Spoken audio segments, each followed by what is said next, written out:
Welcome back to the channel. So I have had the DX340 for around a month, so I had plenty of time with it and is surely past the burn-in period. I've already made an unboxing video for the DX340. If you haven't seen that yet, check it out in the description box below. Let's talk about the build and hardware first. I chose some more minor points that I think it's worth mentioning. For the full feature list and spec sheet, you can visit iBasso's website. Let's talk about the stainless steel chassis of the DX340 first. It's milled out of a solid block of stainless steel. It has a brushed finish throughout the device. Some people complain about the sharp corners on this generation of iBasso's devices.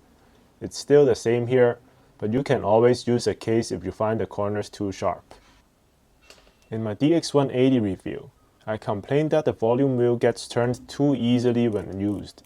I'm glad that iBasso listened and added a shroud on top of the volume wheel. That solves the issue for me from the DX180 and DX260, so that's great news. The volume wheel also feels less wobbly on the DX340 and is a bit less clicky.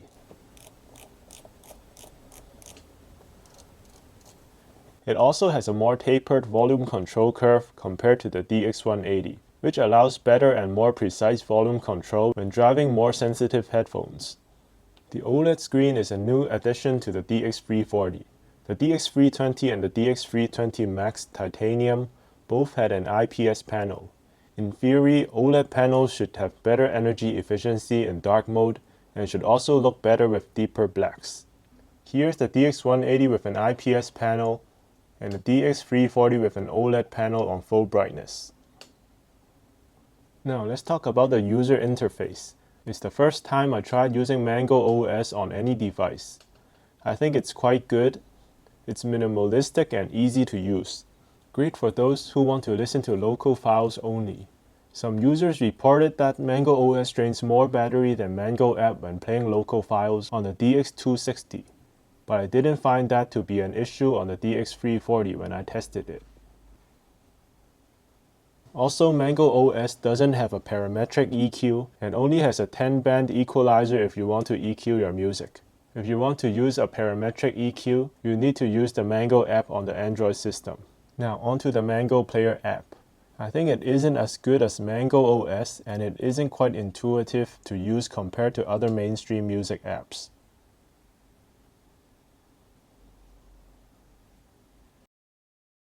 But it does seem to be improved from the DX180. You can access functions like DAC mode and Bluetooth DAC mode here. And here's the parametric EQ.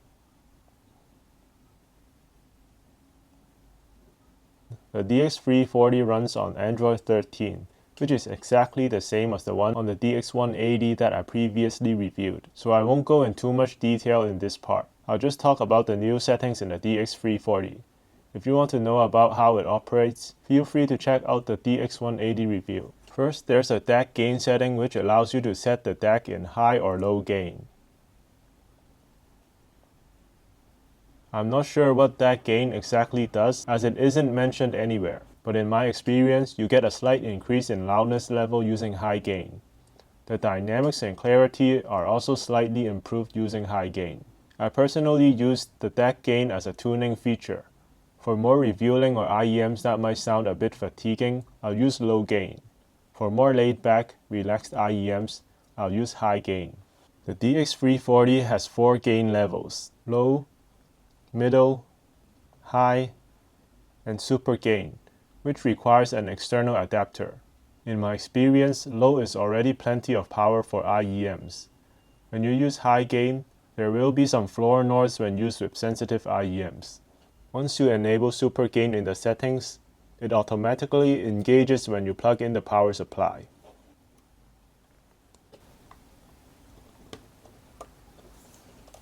This green icon signals that super gain is on.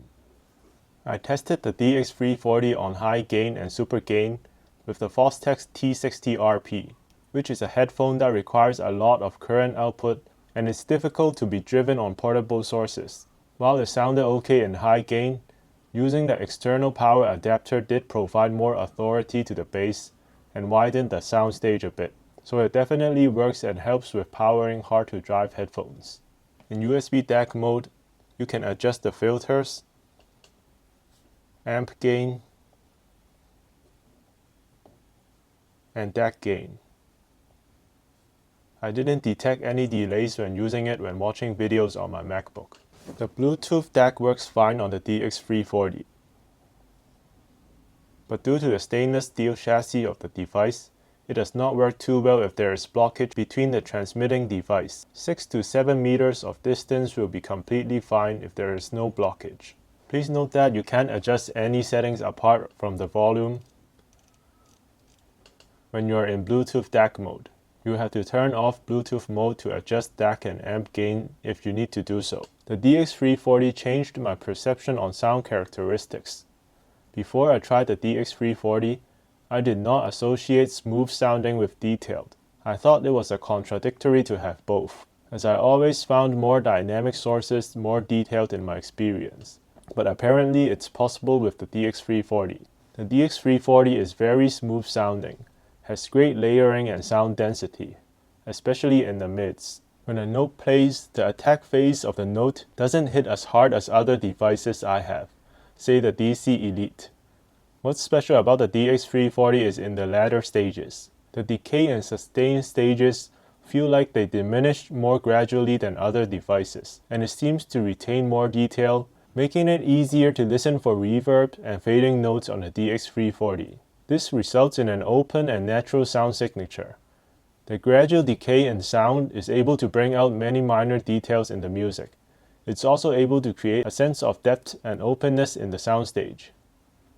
If you like listening to a lot of vocals, the DX340 would be amazing. It is able to reveal a lot of detail and texture in vocals, no matter if it's male or female vocals. The unique sound characteristics of the DX340 makes it especially great for live recordings and music produced with real instruments. In live recordings, you can clearly hear the separation between different instruments or the singer with it. And with recordings featuring real instruments, the ringing and sustained notes seems particularly great. For example, the ringing of a cymbal hit and sustained note of hitting a piano key, or even the reverb of an electric guitar. They all seem to have more fidelity than other sources I've used. I think the DX340 is great for classical music, orchestral music, jazz, vocal-oriented tracks, and anything within the realm with lots of instruments. It does sound slightly less exciting in stuff like rap, pop, and EDM compared to the DC Elite. But it isn't in any way bad sounding. The DC Elite has been my favorite sounding device for some time now. It uses the same ROM DAC chip as the DX320. Some consider it to be the baby DX320. Sound-wise, the DC Elite and DX340 couldn't sound more different. If someone thinks all DACs sound the same, they should give these two a try. The DC Elite sounds punchy and dynamic, while the DX340 sounds smooth and velvety. The attack of the notes sound much more prominent on the DC Elite. However, the sustain and decay of the notes on the DX340 seem to have more texture and fidelity. Imaging, separation, soundstage width, and depth is also quite a bit better on the DX340, which is impressive as the staging and the separation on the DC Elite is already quite good to start with. The bass and treble feels more punchy and crisper on the DC Elite. On the DX340, the bass and treble is smooth but has more texture. The DC Elite is an exciting sounding device with more of an in-your-face sound, while the DX340 on the other hand has a laid-back, relaxed sound that doesn't sacrifice micro details in the music.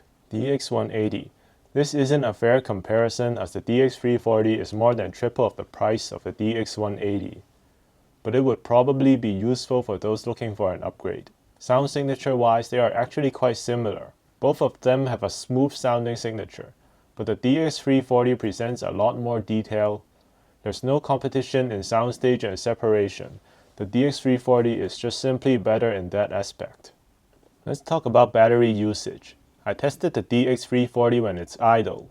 With all connectivity functions off, the battery drains about 6 to 12% in 24 hours depending if you're in Mango OS or Android OS. I find it slightly more efficient when it's on Mango OS. The playing time on the DX340 will differ a lot depending on what amp gain you put it on, what headphones you use, and what files you're playing on it. In my experience in using it in high gain, playing high-res files, you'll get about 5 to 6 hours of battery life. Using low gain, you'll get around 10 hours of playtime. The DX340 manages temperatures very well, especially without the leather case. That may be due to its solid steel chassis. In my experience, the operating temperature will highly depend on what amp gain you use. I tested the DX340 playing lossless files in a room that's around 23 degrees Celsius in room temperature. And here are the temperatures I recorded without a case, powering my bare dynamic T5P in different amp gain settings. The DAC gain doesn't have much of an effect on operating temps. Please note that temperatures will get quite a bit hotter when it's in a bag or has a case on it. If you plan to use it on high gain and put it in a closed area all the time, I would suggest you use it without a case. The cons. While the DX340 is a very complete device, it does have some cons and room for improvement. While none of these are deal breakers for me, I think it's worth pointing out. Mango Player is just not as intuitive and smooth as other popular Android music apps. The touch sensitivity is not as good as other apps, and the scrolling gestures are not as smooth. If your main source of files are local files, I would suggest you use Mango OS. I would like to see iBasso improve on their music app through firmware updates. Physical play buttons. While the volume knob shroud is a great addition and an improvement compared to the DX180 and DX260, the physical play buttons feel slightly stiffer than my DX180, but they are still too sensitive. It's easy to mispress the buttons when handling the device. So personally, I have disabled these buttons when the screen is off. I would suggest for the next device to make these play buttons protrude slightly less or add a shroud to them too. The maximum line out output level for the balanced and single-ended is 2 volts and 1 volt respectively, which is quite a bit lower than the standard output of 4 volts and 2 volts. This might be an issue if you plan to use the line signal of the DX340 on your stereo system or other headphone amplifiers, especially if you don't have a preamp. Changing the amp card with a dedicated line out will also solve this issue. iBasso will be coming out with several new cards in the near future, or you can get the older AMP12 card that also works on the DX340. The DX340 is a very capable DAP and is pushing the boundaries of what a DAP can drive with 2 watts of power using the super gain feature. With so much power, it gives us the opportunity of driving the most demanding planar headphones with a single portable device, without sacrificing the ability of driving the most sensitive IEMs. So if you're looking for a DAP in this price range that has a smooth, relaxed sound signature, but also great detail retrieval and awesome soundstage, consider getting the DX340. Let me know if there's anything you want to know or anything that I haven't covered in this review. This is the end of the review. I hope you found it useful. Please subscribe to the channel and like this video for more reviews in the future. Thank you for watching.